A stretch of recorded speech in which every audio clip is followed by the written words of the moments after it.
When I was able to go to the masjid for the first time in 1998, and the Imam gave a very beautiful khutbah, it touched me, mashallah.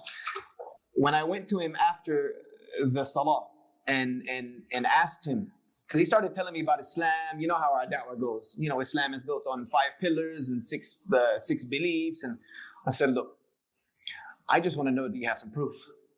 You know, like where is the proof that your religion is what you say it is?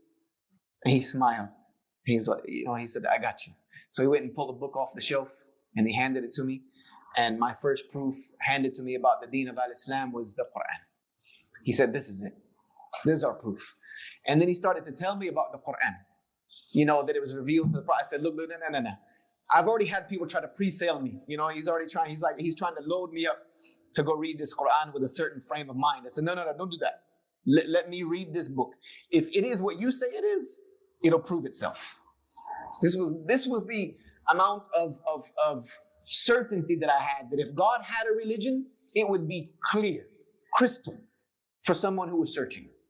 So I took the Quran home, and that was on a Friday evening, and I started reading it. And I remember reading Surah Al-Fatiha.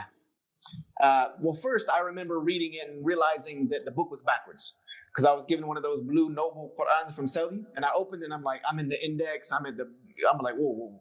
So I realized I had to flip it over, read it the other way. So I opened the Quran and I read Surah Al-Fatiha. All praise belongs to Allah, who is the Lord of all the worlds, the most gracious, the most merciful, the master of the day of judgment. You alone do we worship, and you alone do we seek our assistance. Guide us to the straight path, the path of those who have earned your favor, not the path of those who have earned your anger, nor of those who have gone astray. As soon as I read that, Jesus' prayer that he taught his disciples in the Bible came to mind. Our Father who art in heaven, hallowed be thy name.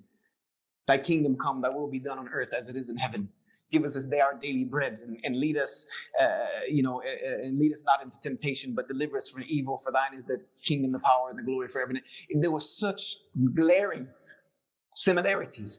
Like when I watched the message for the first time, and when King Najashi said that what you have said and what we have is like 2 rays from the same lamp, that was the feeling that I got reading Surah Al-Fatiha. And then I turned over to Surah Al-Baqarah. And the first verse had no meaning to me whatsoever, ALM. The second verse is the reason I decided to look into Islam. It's the reason I decided to keep reading the Quran. It could very well be the reason I'm a Muslim today. It's Surah Al-Baqarah, verse 2. This is the book.